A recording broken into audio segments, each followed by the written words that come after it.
تخيل معايا موتور 1300 سي سي ومطلع 212 حصان. تخيل كمان ان هو بيخلي العربيه تتسارع من 0 ل 100 في 9 ثواني، والاهم من كل ده ان بيوصل لحد 9000 لفه في الدقيقه. انا طارق عبد الله من المواتير بالعربي، والنهارده هنتكلم عن الروتري انجن.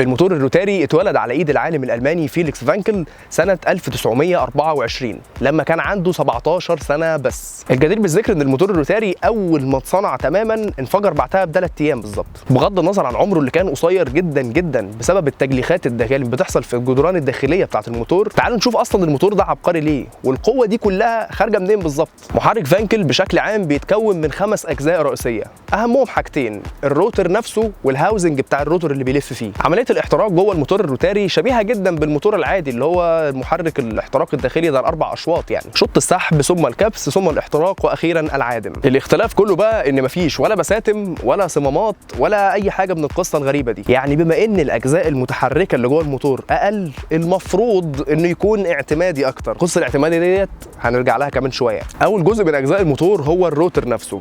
الروتر نفسه بيبدا الحركه بتاعته بان هو بيلف حوالين محوره، وهنا بيحصل شوط السحب. الروتر بيبدا ان هو بيسحب الهواء من الفتحه المخصصه لكده، والعمليه ديت بتنتهي اول ما راس المثلث رقم 2 بتقفل الفتحه دي، وساعتها بقى بتبدا العمليه رقم 2 اللي هو شوط الكبس، وبيتم ضغط الهواء اللي اتسحب دوت مع خليط من البنزين استعدادا لعمليه الحرق. وهنا بقى بيدخل دور الاثنين بوجيه اللي بيسببوا الشراره اللازمه لاشتعال كل الحريق ده وبيحصل الانفجار. واخيرا شوط العادم اللي بيسمح بخروج نواتج كل الدوره ديت بره السيستم بالكامل. لو تاخد بالك ان دوره الحريق كلها ما اخدتش ثواني، اسرع بكتير من المحركات العاديه، وده السبب في ان الموتور دوت بيقدر يوصل لعدد لفات عاليه جدا بتوصل ل 9000 لفه من المصنع من غير تعديل. وده بره بيقولوا عليه ان موتور سكريمر. سكريمر ديت معناه ان دوت موتور بيزعق كتير، وده بتتقال على اي موتور بيوصل لعدد لفات عاليه، زي الروتري انجن، زي المواتير التايب ار، زي المواتير الام من بي ام دبليو اللي هي بتوصل ل 8500 لفه. وده معناه انه بيقدم واحده من اعذب السيمفونيات اللي ممكن تسمعها في حياتك.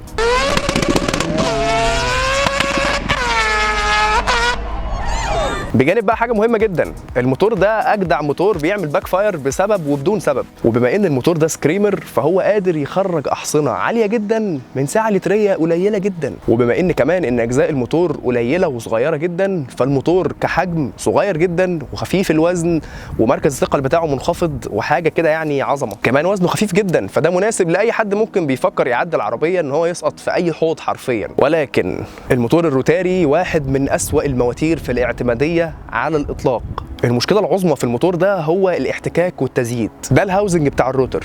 الزيت بيتم حقنه مباشره من فتحات داخليه للجدران عشان تساعد ان الروتر ما يجلخش الجدران الداخليه للغرفه دي. اي مشكله في التزييت سواء نقص او حتى لزوجه غير مناسبه ولو لمره واحده كفيله انها تنهي حياه الموتور ده للابد. مستخدمين كتير بيقولوا ان العربيه ديت كل 100 ميل بتحرق حوالي لتر زيت.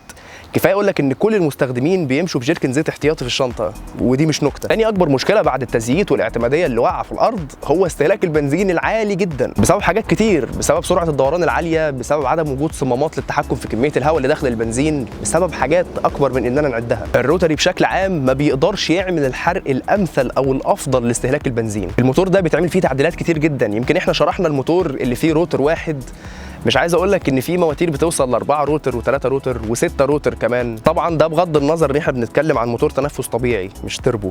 تربو بقى الكلام بيختلف، بتتكلم في 1000 حصان و800 حصان وحاجات كده يعني مجنونه. بغض النظر عن كل المشاكل اللي فاتت ديت، الموتور ده يعتبر من اكتر المواتير المعقده والسهله في تاريخ العربيات كلها.